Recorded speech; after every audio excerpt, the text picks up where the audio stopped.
para pemimpin perusahaan menghadapi eskalasi dua hal baru, meningkatkan jangkauan global perusahaan karena mereka melakukan bisnis di luar batas-batas negara dan secepat mungkin melakukan inovasi berbasis teknologi informasi. Akibatnya, pendekatan kepemimpinan tradisional tidak lagi dirasa efektif untuk mengelola dan memimpin bisnis untuk mencapai tujuan organisasi. Ada perubahan untuk melampaui kepemimpinan tradisional dan menggunakan gaya kepemimpinan baru. Kepemimpinan berarti interaksi antara pemimpin dan pengikutnya, di mana pemimpin membimbing dan mengawasi pengikutnya untuk melakukan pekerjaan. Jadi, kepemimpinan berarti mengaruhi orang-orang untuk bekerja mencapai tujuan organisasi, kelompok, atau mungkin juga tujuan pribadi pemimpin. Dengan perkembangan dan inovasi dalam teknologi informasi dan komunikasi atau TIK, seperti perkembangan e-commerce dan internet, gaya kepemimpinan baru telah muncul yang disebut e-leadership. Istilah e-leadership atau kepemimpinan elektronik diperkenalkan oleh Avolio, Kahai, dan Dodge yang terbit di jurnal ilmiah berjudul E-Leadership: Implication for Theory, Research, and Practice yang terbit di jurnal ilmiah Leadership Quarterly tahun 2000. Menurut artikel yang menjadi rujukan utama peneliti dalam kepemimpinan di era digital itu, e-leadership terjadi dalam konteks e-environment di mana pekerjaan dilakukan melalui teknologi informasi, terutama melalui internet.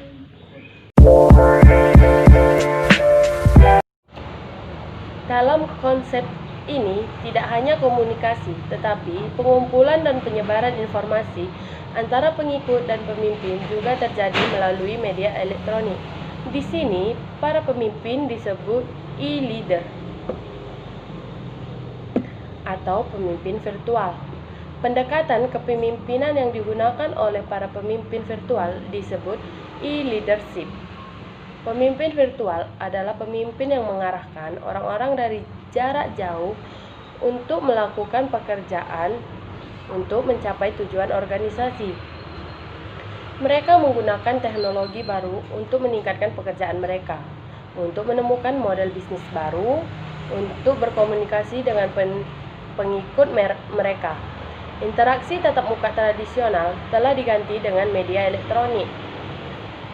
Tantangan yang dihadapi oleh leader yaitu pemimpin virtual harus berkomunikasi dengan orang-orang melalui media elektronik secara efektif.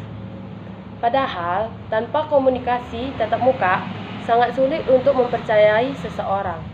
Jadi, membangun kepercayaan dengan pengikut dalam komunikasi virtual adalah tantangan besar bagi pemimpin, karena komunikasi tatap muka tidak terjadi di antara mereka.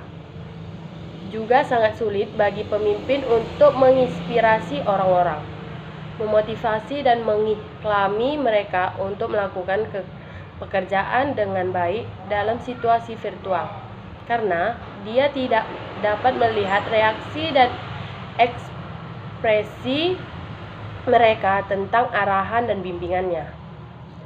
Kalaupun komunikasi virtual dapat dilakukan secara efektif, pemimpin virtual masih harus berusaha keras mengarahkan dan membimbing orang-orang dari jarak jauh. Hal ini yang menciptakan tantangan besar bagi pemimpin untuk menciptakan budaya virtual kolaboratif, yaitu budaya yang membangunnya didengar oleh semua pengikut sehingga mereka dapat berkoordinasi dengan dia untuk mencapai tujuan bersama. Membangun iklim sosial melalui TIK sehingga para pengikutnya berkoordinasi satu sama lain dan bekerja dengan cara yang lebih bertanggung jawab secara sosial dengan mengingat yang lain.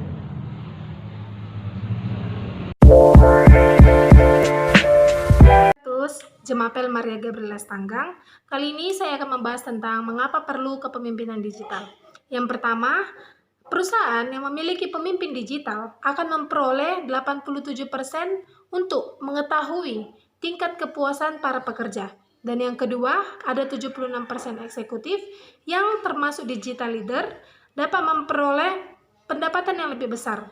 Dan yang ketiga, ada 80% pemimpin digital yang membuat keputusan berdasarkan data, dan diantaranya ada 63% pemimpin digital yang membuat keputusan berdasarkan real time. Yang kedua, kita akan mempelajari tentang 5 dimensi kepemimpinan di era digital. Yang pertama, digital literasi.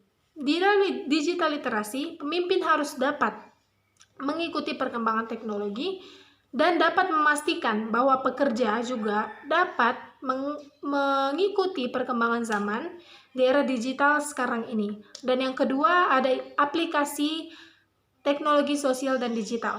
Di dalam hal ini, pemimpin harus dapat melihat potensi pengembangan teknologi inovasi untuk dapat memanfaatkannya sebagai komunikasi, kolaborasi, dan inovasi, serta juga dapat mengefektifkan operasional kinerja individu ataupun kelompok.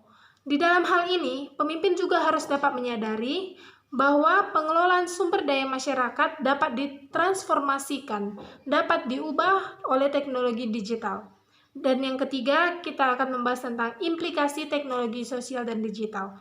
Pemimpin memahami teknologi digital dapat mengubah sifat pekerja dan pengelolaan tenaga kerja yang dapat menyebabkan kemungkinan berdampaknya kurangnya guna tenaga kerja yang dapat digantikan oleh teknologi. Yang keempat yaitu transformasi digital. Namanya juga udah transformasi ya. Transformasi artinya itu adalah perubahan. Jadi di dalam hal ini, pemimpin juga harus dapat meletakkan fondasi dan memfasilitasi para pekerja untuk dapat mengikuti perkembangan zaman sekarang ini. Yang terakhir, yang kelima, kita akan pelajari tentang digital savvy leadership style atau gaya kepemimpinan digital. Di dalam hal ini, pemimpin juga harus dapat menyesuaikan gaya kepemimpinan yang ia pakai, yaitu gaya kepemimpinan digital, dan dapat menyesuaikan kinerjanya dengan tuntutan zaman dan berorientasi kepada perkembangan digital. Jadi, di dalam hal ini, para pemimpin juga harus dapat bersikap dan terdapat juga nanti akan dapat perubahan seperti tidak dapat mengontrol dikarenakan ini adalah tuntutan zaman. Nah, seperti itulah bahasan tentang mengapa perlu kepemimpinan digital dan 5 dimensi kepemimpinan di era digital.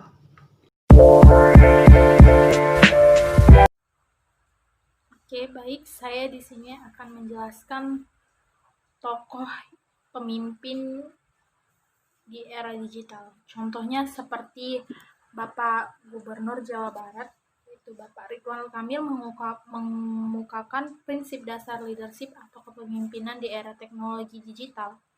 Risiko pemimpin di era digital, segala tidak tanduknya akan diperhatikan publik atau relevan. Pak Emil atau sapaan akrab Pak Ridwan Kamil menyatakan hal itu saat menjadi narasumber seminar Leadership in the Era Digital di Auditorium Mandiri Mahasiswa IPB. Menurut prinsip di era digital ini yang terpenting relevan.